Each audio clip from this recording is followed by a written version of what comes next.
ABC 24 News meteorologist Chelsea Chandler with the Mid-South certified most accurate forecast. All right, well, a nice and foggy start for all of us, but especially if you're living east. Now, we have a dense fog advisory until 9 a.m.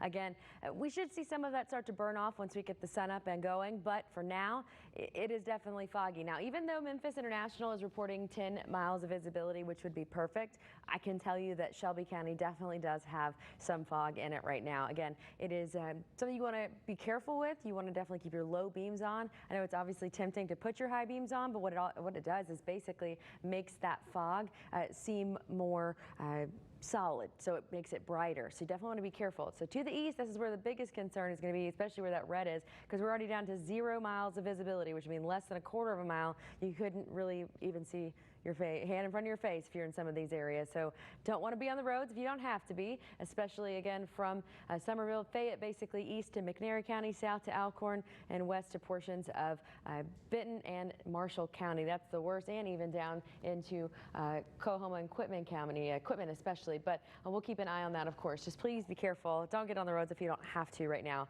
And there are a lot of bikers out there too, so be careful. 63 right now in Memphis. As far as what's going on with our temperatures, we are mild and in the upper 50s, but it's feeling pretty nice, but pretty muggy as far as the fact that they're the same temperature and our dew points are the same. So we've got a lot of air in the moisture. So moisture in our air. So it seems comfortable, but because of that oversaturation, that's what makes that cloud at the ground, which is fog. So again, that's why we're seeing that. And that's why you feel that moisture in the air. And so it may not necessarily be technically muggy, but it feels like it, at least to me when I step outside.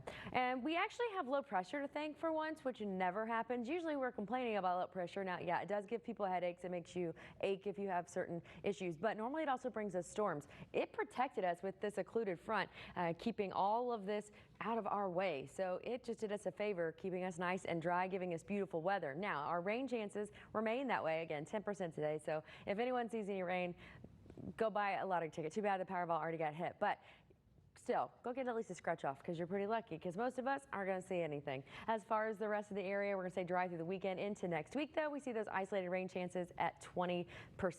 The rest of today, you'll want your sunglasses. Sun, a few clouds, but not seeing really any kind of trouble, so that's good. As far as the rain chances, they remain basically 0 throughout the day. 68 at 9 o'clock. By the lunchtime, the upper 70s, so you may even want to sit outside. That's going to be your call. I definitely suggest bug spray. Mosquitoes are out and they are raging war, so definitely be careful as you head out there. Your 7-day forecast looks pretty good until the weekend. It gets a little too hot. As we head into next week, though, we'll drop down a little bit. Average should be 79 and 58 for our lows, so I'll keep an eye on that. Roadways, at least for your morning